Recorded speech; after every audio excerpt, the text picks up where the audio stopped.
welcome to Coaching Corner. This is the episode 3, and the episode is going to be focused on the benefits of one-to-one coaching.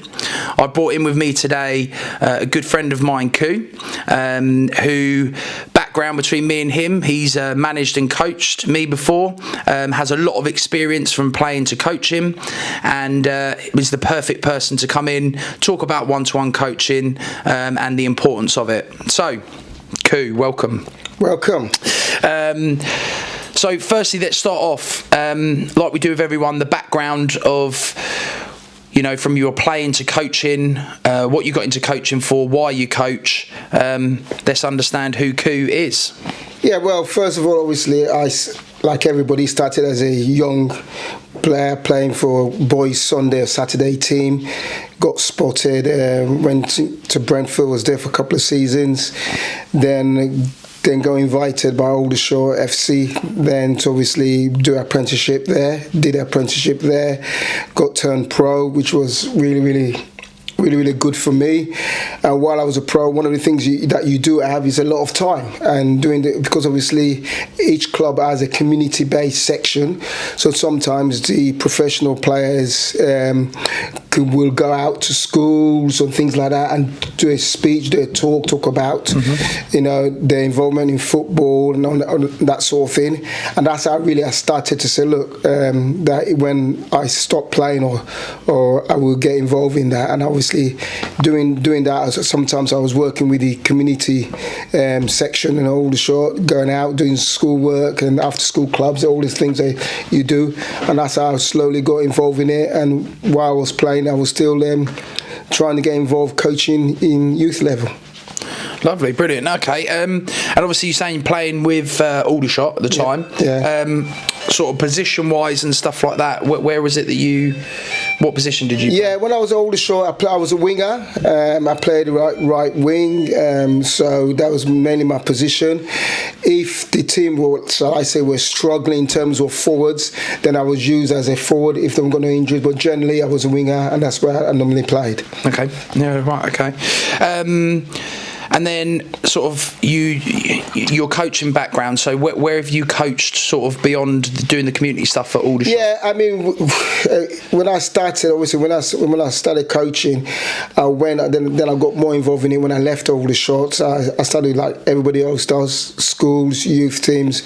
Then I later on went into academies, work at Aldershot, worked at Reading FC, and worked at AFC Wimbledon. Mm-hmm. So my gradual progress was obviously get involved with full-time academies and get involved so I was seeing the way these clubs work in terms of their elite boys, and also still involved with grass football. So I had the experience of both grass and both obviously elite level as well. Right, okay. And then obviously moving on and going into our topic of today, one-to-one coaching, which is what you do, KD one-to-one. Yeah. And how long's that been going for? It's been going, officially it's been going for about 4 years, but obviously we've had COVID and stuff like that. So I would really say I really started doing it properly in the last 2 years. Mm-hmm. So, but the actual brand and everything's been going for about 4 years. Yeah, okay. Because I remember you were quite similar to me when we obviously went through that COVID period of doing a lot of online stuff. Yes. I remember you were doing quite a lot of online stuff. We were doing a lot of online stuff, which was massively important. Yeah. I think, to be honest with you, I'd probably say that the COVID time sort of opened up quite a few doors to that one-to-one. Yeah, I mean, it was a very hard time for everybody in general, but I thought in terms of the children or kids, it gave them something to do, obviously depending also if you got a nice big garden. So it was something for them to look forward to, because when you think about it, if you're indoors, 24/7, when you've been used to going out doing your own thing, and then it's tough. So it was tough for everybody. So that was my idea, or that was my to say, look, come on, kids, you can still, you still be active, you can still do something, and you know what I mean, and just not do nothing at all, or be on the computer or laptop or wherever the kids are these days all the time. Yeah, definitely. Yeah, it was definitely an eye opener, and I think it was so challenging. I remember sort of even being in this room when we had things set up of, constantly trying to think of ideas about like how to keep them active, relating it to sport, whether it was football or anything else. But I always thought that ever since then, that COVID period from then, like one-to-one coaching has sort of like blown up quite a bit. Yes, I mean, I think obviously what I call elite players, these Premiership players, when you see them, even these guys are really, really, really top players, but doing close season or whenever they can. They've got their own one-to-one coaches, personal coaches, that obviously just to keep them in that level, because I always say to anybody, it's easy to get up there, but to maintain and to stay there, you need to do that extra bit of work. And I'm not saying these players don't work hard enough, but it's a matter of doing that extra in terms of we're always learning. We're always learning, whatever level you are. Yeah, 100%. Okay, so let's go specifically into this one-to-one. How can you explain what one-to-one coaching entails in the content of like sort of football? What is it about? I think personally, because when I was a pro at Aldershot, I think you've got your team training, which obviously you do general team things, but I think sometimes to really develop a player, you need that positioning or technical, whatever you want to call it, training, which you don't have it as a team, which I get it, and I felt at the time that one of the things that probably I needed at the time was that one-to-one specific what I need for my position, and I think that's so important to get to another level, and that's where the idea came from. That yes, most of my clients, they all play for club, for their teams and everything, but they never get that. They get told, you need to work on this, you need to work on that, you need to work on this, but they don't really know, they have the time to do it. So the only way I think that we come in is them contacting us, and then obviously working on whether it be technical, whether it be agility, quick feet work, whether it be positional. So that gives them that extra. So when they go back for their team training, they can see that their development in terms of that way. Yeah, and you pretty much summarised what my next question was going to be, which was how does one-to-one training differ from team training? And obviously, I think the biggest thing that you said from there is obviously if I have a group of 16, am I going to impact that sort of information, that technical information, that tactical information to all of them in a session, whereas obviously that one-to-one is a great time to focus on the individual, and that they're going to get some feedback every time. So that's where I see the importance from it. And like I said before, there's so many one-to-one offerings out there at the moment, and you're probably the same as me. I'll look at some sessions when I see someone down the park looking at it, thinking, that's a good session there. Then I might come across another and I'm thinking, what's the benefits of that? Like, you see the good and the bad and sometimes the ugly. But I mean, it's more, not typically maybe the sessions always at the time what they're doing, it's more the feedback that you're giving them to try and work on. Yeah, I mean, my one-to-ones, I class them into 4 phases. I'll call obviously beginners, intermediate, advanced, and obviously elite. Elite obviously is the ones obviously in professional clubs. Yeah. And I try to, depending on what level that player, whether it be youth or the adults, I try and base their planning on their training and on what their needs, what they need. Some, especially the younger ones, I feel more SAQ work, which is agility, quick feet work, and more technical work. Yeah. Okay. Whereas ones that play 11v11s, yes, they still need that, but I think then they need positioning work, and obviously senior players, everything all together in terms of their positioning and mainly their position than less technical. So it all depends on levels. So my range of coaching, and that's why I think anybody that coaches grassroots football is lots of praise for them, because you come across massive gap of levels, whether it be team training, whether it be one-to-ones, whereas obviously when you get into the professional game, more or less everybody's in the similar level, so the coaching is a lot easier, if you know what I mean. Whereas grassroots level, and everybody that does it, it's hard, because sometimes your gap of players is so hard to do. Yeah, because I remember, because my coaching journey early on started out with curver coaching, which is obviously well-established, sort of technical-based training. Yeah, training. And I always remember my boss at the time, or the senior coach there, Gwyn Berry. Do you remember Gwyn? Yeah. Lovely curly locks. He used to play Woking, wasn't he? And he always used to say to me, because he was doing one-to-one training, and he was still doing it at he was one of the one-to-one coaches at like West Ham and stuff like that. And he always used to say, like, even the elite players, they still need that time to work on the technical side of it, like constant improvement. Do you feel like that do you still do that technical work with your elite players? Yes, because I think technically and obviously and agility wise, it's so important, because if you can't control it, you can't pass it, you can't do the basics, obviously there's nowhere to go. It's like building a house. You can't start with the rooftop, you've got to start the ground, don't you? Away. So for me, massive technique, and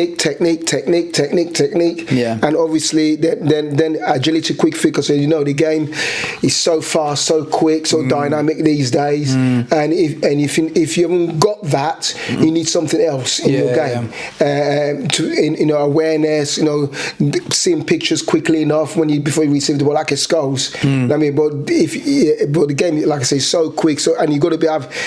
Especially the pitches, most of the pitches you play on, whether it be a grassroots pitch, which sometimes not great, or even be a really nice pitch, your technique, the way you caress the ball, control the ball, that sets you off whatever you're going to do with the ball. So those sort of things is so important, and I really base my training on that first. Solely on that, Okay, so with obviously what you're doing with the KD one-to-one, have you got any specific examples? You don't have to name people, we can give them a false name or whatever.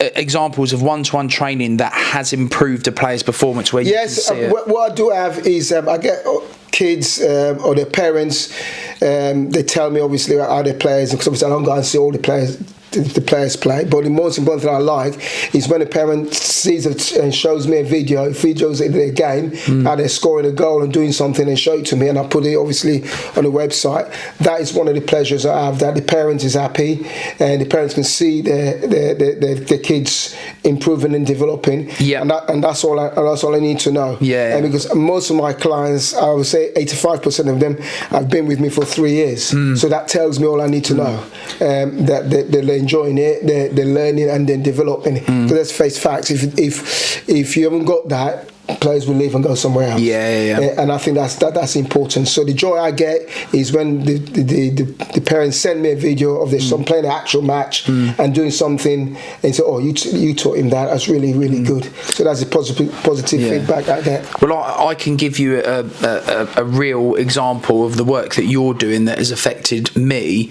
Is you sent over a lad to us that has been with us for a whole season. At the start of the season, good player, quite athletic, and the technical side of it, I was thinking, needs a little bit of tidying up there. Obviously, he's a part of our team training, but you see now throughout the whole season, towards the end of it, technically how much better that he's improved. He's one of our under-16s this year. I think, I don't know whether you're still doing work with him, or you know who I'm talking about. You're talking about... I can't think of his name now. Wandy. And his technical part of his game has come along so much. Well, he's a player I've had for about 3 years. Obviously, I'm not doing him at the moment because he's doing his exams. But he wants to continue after he finishes his exams. And I've had him for about 3 years. I've seen it. Obviously, I don't see him in matches. But I've seen his development, where he was, where he couldn't even control the ball, pass the ball. But that's what I like to see, the picture of that. And obviously, I've had 2 or 3 players who've gone to trials at professional clubs. They haven't quite made it yet, but they've actually been invited to professional clubs. So the seeding is there, and doing what I'm going to start doing, and why I think to get more youngsters involved in the pro game as much as they can. Yeah. And that's what I mean. Like you, I always look at it like this, and I mean, there's certain coaches out there that only want to work with the elite players, like the top players, and you find that with, you know, that's what some people's level that they want to work at.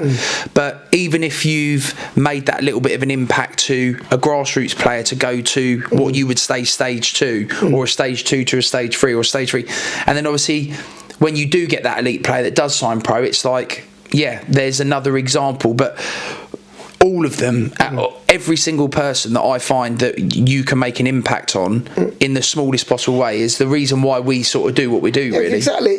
Well, again, it's about building relationships, isn't it? You build a relationship with the boy or girl, whether it is, and I've got some great relationship, and more importantly, building a relationship with the parents. Because the parents trust you and happy for you coaching their son or daughter, or whatever it may be, and that trust is so important, especially with youth players, you know, because, you know, I've had kids, I always say to the new player, look, I want to do a block booking. I said, no, don't do a block booking.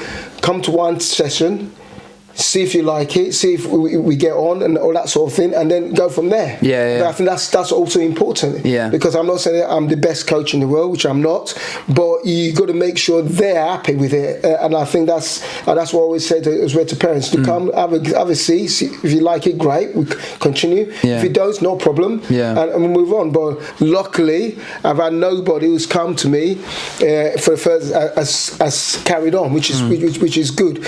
I think. I mean, I've been coaching for nearly 30 years now, and I've now coached boys, parents that now I used to coach, that their sons come to me, which makes me feel that old. But it's good. It's good because they remember when they were kids, when I used to coach them, and they were happy that when they had kids, they bring them to me, and it's a massive boost for me when that happens. When I see kids doing things that they do with me in matches, that makes. I mean, that is. You can't get any more excitement. It's like scoring a goal in the Premiership. You know what I mean? Not that I have, but you know what I mean? It's just a massive when you see players develop from and they develop. Because I say to players, it doesn't matter what level you play. The thing is, are you developing? Because everybody finds their level, whether it's still grassroots, but you're developing, and more importantly, you enjoy what you're doing. And that's really the key. Anything else is a bonus. That's the way I look at it. So the next little topic I've got here on one-to-one is like customization, personalization. So if I'm coming into you for a one-to-one session, how do you tailor your one-to-one coaching session to sort of fit my needs? Basically, what happens in introduction, somebody would give me a call and say, oh, I like my son. So obviously then they need to go onto my contact page on my website, and obviously fill in their details. Within those details is what you want to improve on, what level, where you playing. Because I base everybody that plays, especially younger ones, if they've started to play football, beginners, if they've had a year plus, so I'll call them intermediate. So I know a bit more about their details, and within their details, the information I get, and before I see them, I have a look what they need is okay, right. So what I do for the first session, I test them different areas, to see what they can do. Some things might be really, really basic, something might be hard, but that gets me to know what levels they are, and from there, then I build a proper plan for them in terms of going forward if they want to continue. So that's how it basically is. They contact me, the parent contact me, I get some information about their child, what they need, what they're looking for, and from there I form a session plan on their needs. And what would you say is the most common area that someone identifies for one-to-one training with you? What do you think comes out the most? Most of them is technique. They want to improve their technique and agility work, quick feet work. They're the two key areas that most of them ask for. And when we talk about the technical side of it, one-to-one sessions, like how would you say that improves your technical side? Why is 1-to-1 a good way of improving the technical side of the game? Because one is individual, you're working with somebody, and two is repetition. So if you're working with somebody with their technique, doing it once a week, different types of technique, hopefully they're going to improve. But I always say to all my players, this is not enough. Doing once a week, you need to go out there, especially comes this summer, which is light and everything, and go out there and do repetition. But also, after every session with my players, I say to them, I give them homework, what to do, whether they're different turnings or whatever it may be, depending on level, but also ask some questions. What have you learned today? I said, so it could be the most little thing, it could be the big thing. I said, right, so you know what you've learned today. I've given you homework.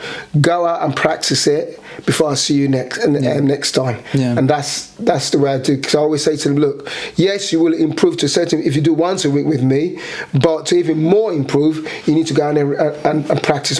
Yeah. Well, you need to know what you're practicing. That's why I ask them the questions, which is important. Yeah. Which is great actually, because it leads me on to my next one, which is the psychological and the mental aspect of it. And how important is that psychological aspect in 1-to-1 coaching? Because I mean, and this is me going back, so one of my first 1-to-1 goalkeeper coaches when I was younger was the late great Eric. Yeah. Like he was my 1-to-1 coach, and do you know what? Sometimes I used to turn up. We used to go to Frimley Rec.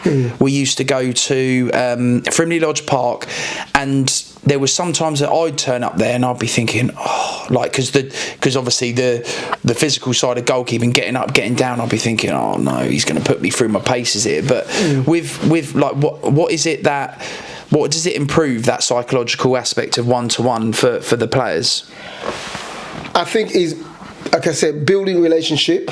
They know me. I know how they work. They know how I work, and they having confidence in me breaking things down. Some things, if they don't know, we break it down slowly, and they get it. I think the key thing really is building relationship, because if you build a relationship with any coach, you do anything, you know what I mean, and you believe in that, and you're seeing by trusting them, you're seeing how they're improving. They want more of it. You know what I mean, and the highlight for me is when they actually produce the things you worked on in game situation.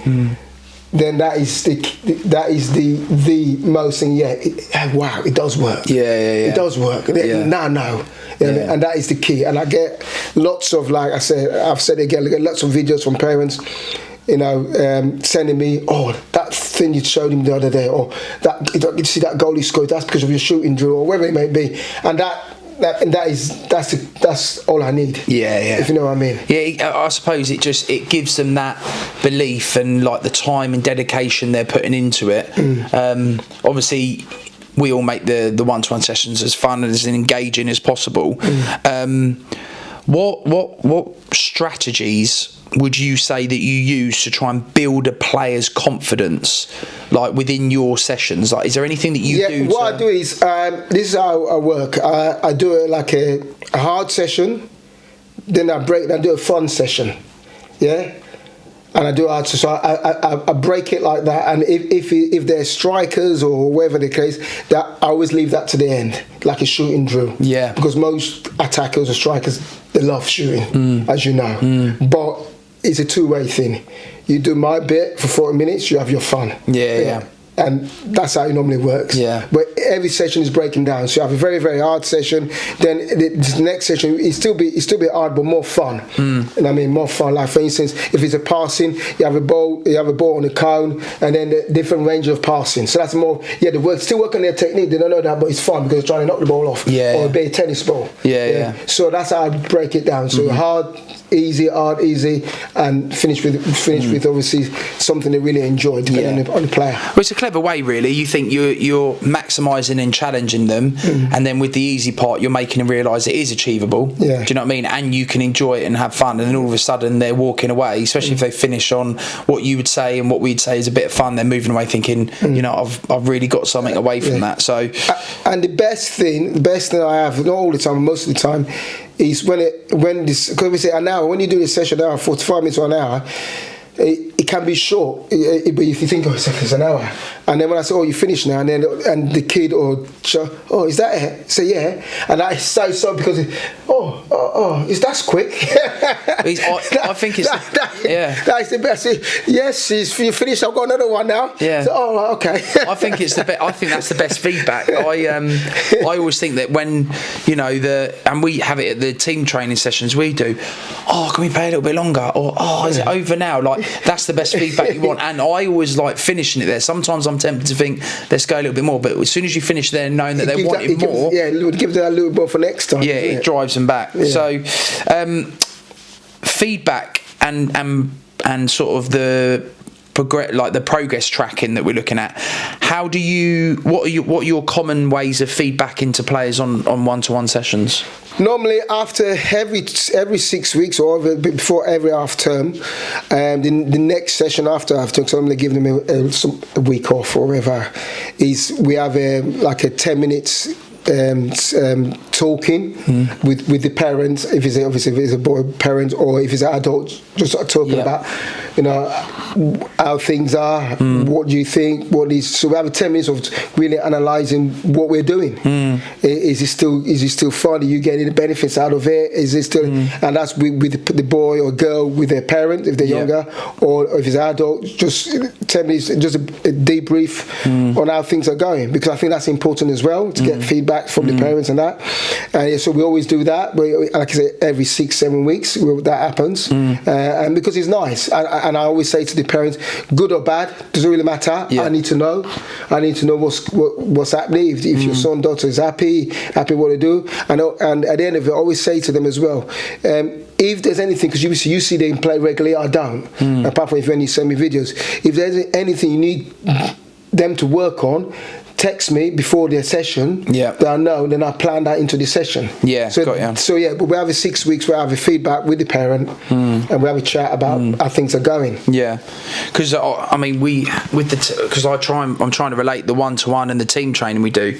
Literally, because this was the last week before the May half term, we finished our team training, so we had a little bit of fun at the start. We got them into matches, and then one of the ways that we do it, sometimes we do like a physical write down, and we'll say like areas like strengths, areas improvement, so we can give that to them. But for this term, so we had a bench out, and we literally, luckily I had an odd number, so I had a 5v5 going on, pulled one out. What do you think you're good at? What do you think you need to improve on? We're going to assess this again at the end of the next term. Have a look at that. So I think the verbal is pretty good. The sometimes we give the written feedback's pretty good. And then obviously, like you said, if they send you videos and you can see a little bit of tracking of some of the stuff they're doing there, I think that's like video and technology now is so advanced, isn't it? And it's that's you can't go wrong with those sort of things, isn't it? And it's so important, but. Because obviously many moons ago, it was always sit down, write, and everything. But now, it's like I said, with the modern technology, where the video is good because you can see, he's doing something. You can see it, visualize it. So, but I tend to we have because you're building up a relationship again. It's a relationship with the player and the parent that you can just have a chat, a general chat, how the son or the daughter they're doing, what we need to do. And I think that's all is enough. And if there's any issue any time, they will contact me or ask to speak to me, or before a session, Koo, he needs to do this, needs to do that, or what, you know what I mean? So I get a lot of advice all the time. That's another thing. It doesn't really stop, because sometimes doing it with him, I'm not doing that, child. The parent might phone me up, Koo, this, Koo, what do you think of that? So, which is good in one way, but not good in another way, especially if you're having time with your family or something like that, or phone comes in, and I'm one of those people, when something comes in, it doesn't matter what I'm doing, I answer it straight away. I don't leave it because it just isn't in my mind. I need to answer it. So I'm always. It doesn't stop. I'm sure you're the same. It don't stop. It's non-stop.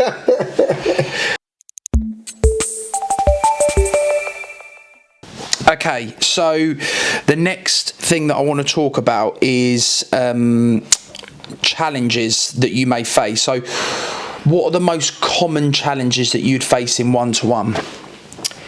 To start with, a player that is very, very weak, shall I say, which can't really, especially the 6-year-olds, 5 or 6-year-olds, which is good in one way, but they're the challenges where they can't do anything with the ball. You're basically starting to ball. You got to start ball mastery. That's hard because it can be a long hour. If you know what I mean. It's always a long hour if a player really, he doesn't know, he's not very technical, not very basic. You know what I mean? It's very hard drills to do. We don't do any drills, just doing the basic all the time.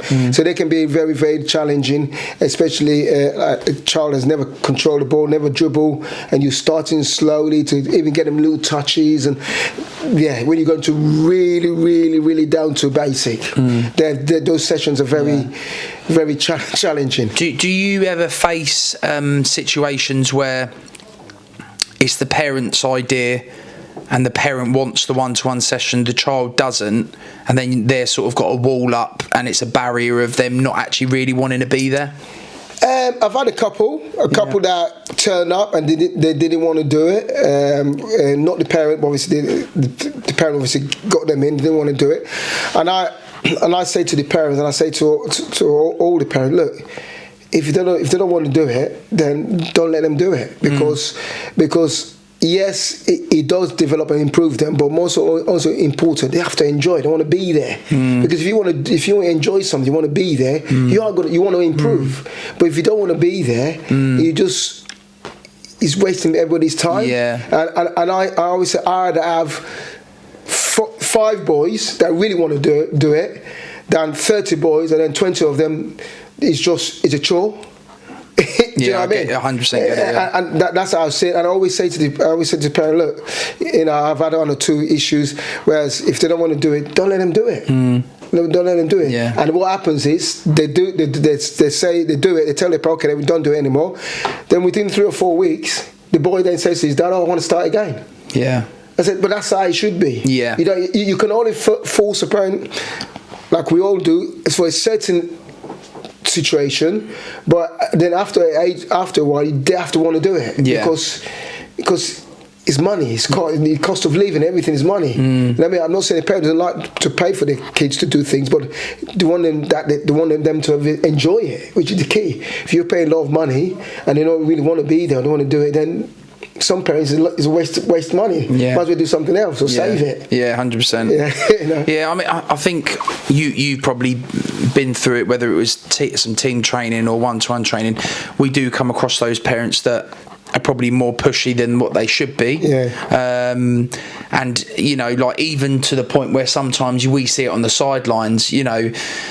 We're in a unique situation where we've got individual coaches managing teams that are playing at the weekends, but obviously you get a lot of parents that put them time aside to manage their own teams, and sometimes I feel like they're reliving what they want to do in their own heads through their kids. And we've had it before, like sometimes it's a bit too much of an overload. Like if someone's training with us like twice a week and then the parents want them to do one-to-one coaching with like 2 or 3 different people, I'm thinking there's a certain level of like too much that they're doing here, and they've got to get the right balance, haven't they? Have you experienced any of them that are probably you've seen that are probably doing too much? Yeah, we had a boy that came to me. He was I think he was working with Jay Elite Coaching in Fleet, and I don't know what happened there. I think one of the reasons he's been there for about 2 years. I think one of the reasons he felt that the coach the individual coach was changing all the time. So we talk about building relationship, and then that person leaves, and then another one comes in, and that sort of thing. And most kids don't like that. They like consistency. And so he decided, or his parents decided, look, we need to find somewhere else. Obviously, they got in touch with me, and they obviously decided to come to me. And then to start with, which I didn't mind, they were doing both. They were doing both, testing. They didn't want to test the water, doing both. Then after a while, they decided they're going to stay with me. That's it now. They're going to stay with me. And then one of the key things they liked was because you're doing it all the time. You know what I mean? Not, it's over there, it was different people all the time. Yeah. You know what I mean? And the consistency and the coaching was up and down. Yeah, it's different. It's different eyes as well. Yeah. So, you know, like if you've got a plan with a 1-to-1, I want to see them go through those stages and get better. I mean, it's nice if somebody else can have a look and put their input, but too much variety probably isn't the right sort of environment for that 1-to-1, really. It's. I mean, don't get me wrong. I mean, I get it in terms of when things are going very well, you build a good reputation, and then you get loads and loads of kids, and obviously you want to keep them all happy. So, because if you can't do it anymore, you try and get other coaches and everything. But the thing I find sometimes you can get the wrong coaches in, and that can affect your business. As much as yes, you are making loads more money because it looks big, but sometimes that can affect you as well. So it's so important that you get the right coaches, because they're your business. They're the ones selling your business too, and that's another reason why I decided to really go on my own, because it's all on me. Yeah. If everything goes wrong, it's down to me. You know what I mean? You know what I mean? Well, I don't too much have to rely on other people. I'm not saying it's nice to have other people. It's nice to have different voices, but generally, I prefer it that way. Yeah. So, I mean, that's the hardest. I mean, even me, I can relate to that. That's the hardest thing, is bringing the right people in, trying to get them to understand your ethos, the way that you're sort of working.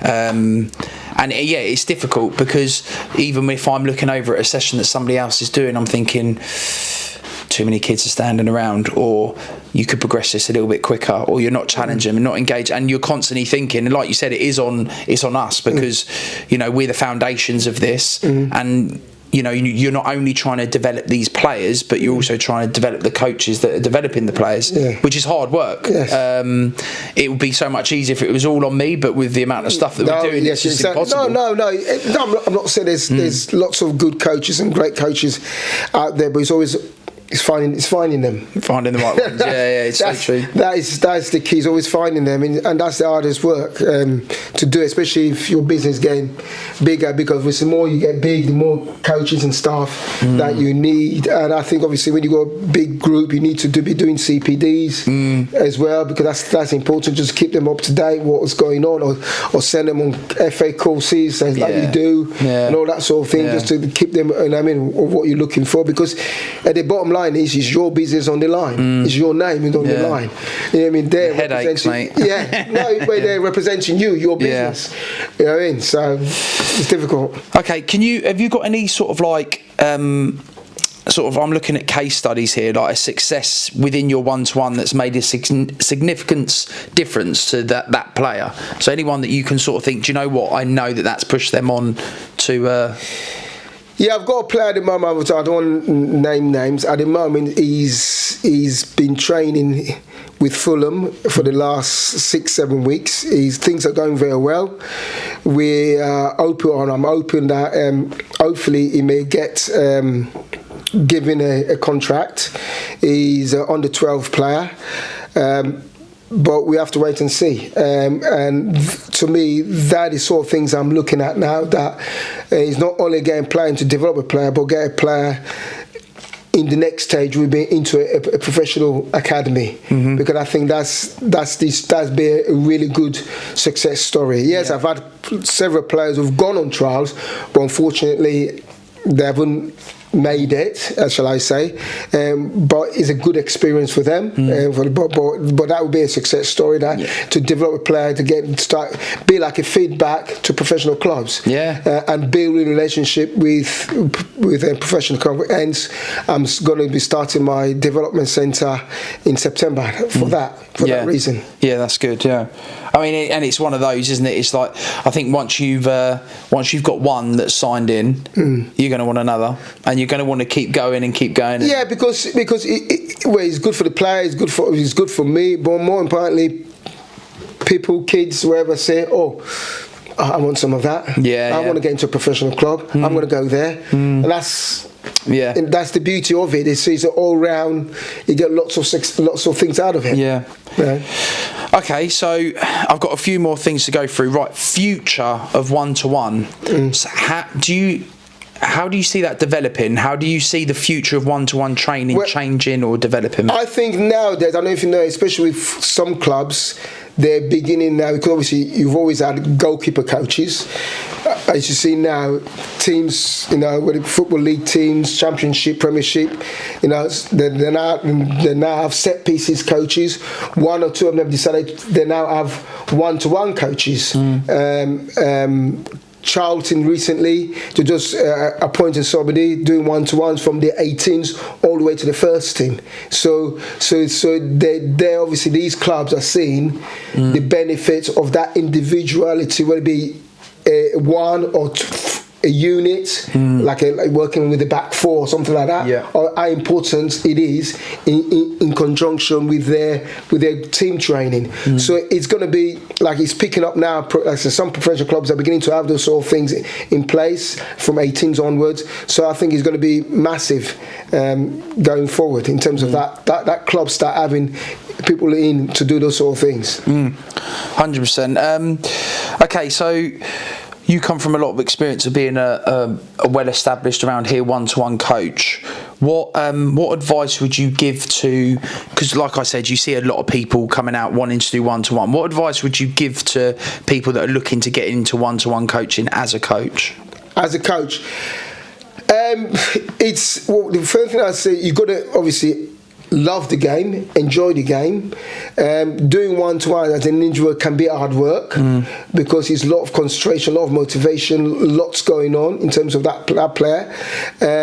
You've got to enjoy what you do, really enjoy it, build a reputation or a bond with that player, and more importantly, if it's a boy, go with the parents as well, and be enthusiastic, always be, like I said, always be enthusiastic, always have a smile, always enjoy what you're doing, because obviously that's key as well, and prepare to work hard.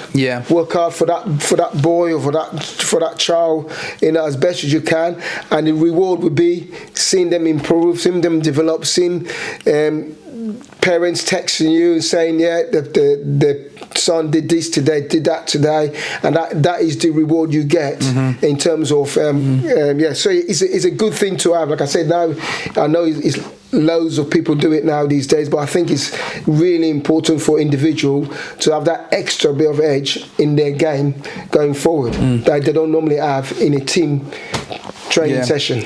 100%. And this isn't criticising other people, but I think sometimes people look at one-to-one coaching thinking it's a quick way to earn a bit of money.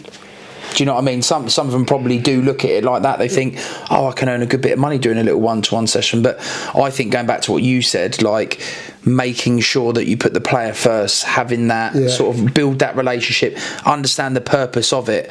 Because like you just said there, your reward is what you see and the feedback that you get. Obviously everyone needs to make a living and make money and stuff like that. But I think making sure you put those values before the money is probably important. I would say, the most important thing. And also to wrap it, to also on top of that is the best advert, and there's the best advert to obviously get players is word by mouth, and I can tell you now, 90% of my clients hasn't been because of what I put on Instagram, hasn't been what I put on Facebook, hasn't been on that. It's been word by mouth by people talking about me to other parents, and then coming through me. And that is the power. You can't get any advertising that's somebody recommending you to do one-to-one. 100%. And the power of social media and all of that sort of great stuff is awesome. But like you said, I'd probably say most of my stuff is from word of mouth from around here. I think you still find people that will probably go onto Google and say like one-to-one coaching in Camberley, see what comes up. But typically when you look at a lot of people that are doing it, it will literally be from them saying, have you tried out him? Have you tried out him? Like, do you know what I mean? And that's and you can't beat that. Somebody recommended you to go wherever, whether it be like complete a school through another school, you use them. That's the it's either that or it's something like one of those Facebook pages, you know, they always make me laugh. You know, you get like a Camberley chat. It's like, does anyone know any like football coach around the local area? It's like we're on there, then another company, then everyone. It's just like you see, and everyone's like liking that one and not liking that one. It's so funny. It's like go and speak to Koo or go and speak to Chris, and I'm just like, oh God. That's a nightmare. But yeah, that's the best advertising. Is your own clients or their parents recommending you when people ask about one-to-ones. And sometimes how that happens, some of the parents tell me, is when Johnny is playing, for instance, and then the team he plays for, the other parents say, oh, Johnny's he's getting better. How is it he's doing that? What's happened? Yeah. And that's our conversation. Oh, he does one-to-one with so-and-so. It does one. Oh, okay. Can I have their number, please? And you can't. That is So that you can't beat that, can you? No, 100%. Right. Okay. So that concludes the questions that I've got for you. What I try to do is get the coach that's come in or the person that's come in before on the podcast to try and ask a question for the next one. I forgot to ask Gormo what it was, so I've tried to make one up myself. So I'm going to ask you the question: if you could change something about your coaching pathway in the last 5 years, what would it be? Possibly, if I could change something in terms of my coach, possibly would be I should have continued doing my own business. I think when you start very young, obviously the idea is to get involved full time with a professional club, whatever capacity.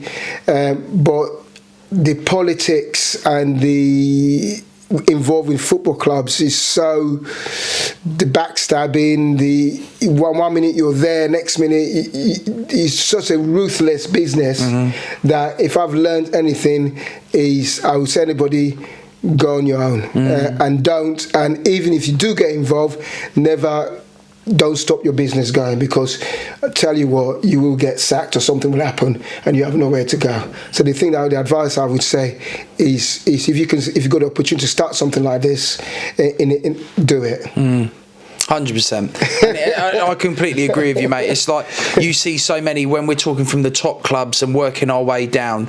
Obviously, they have the badge. It's attractive to the fans, which is then the parents and then the players, and they go there and they think it's going to be this magical experience. And don't get me wrong, that's not a discredit to some. Like some of the places they go, they're looked after before, during, and after. The after bit is something that always sticks with me about the duty of care of players being released and stuff like this. But at the end of the day, we have the passion behind our own badge, which is, and like you said, it's on me, it's on you, what we're doing. We have that care, we have that love for it. But sometimes, I've seen the destruction of a club to a resurrection, resurrected, constantly. New people come in, new people go, new people come in, and like it's very rare to find the same person in the club for a significant period of time. And then even when they have that loyalty for 10, 12, 15 years, they can just be gone. Yeah.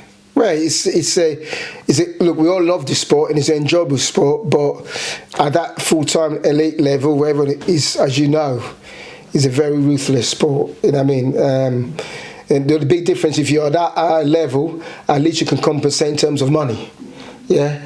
But if you're at League 1, League 2 level as a coach and you get let go for whatever reason it may be, it's tough to get another full-time job unless you know somebody in a club that recommended you, because in that side of it is when somebody gets a job, they appoint people they know, they've worked with, they know. That's how it works. And they follow. That's how it works. All levels. You know what I mean? It doesn't matter whether that person unknown is good or not. No, I've worked with him. I know what he can do. Yeah, you all come with me. And that's what happens. 100%. Everywhere.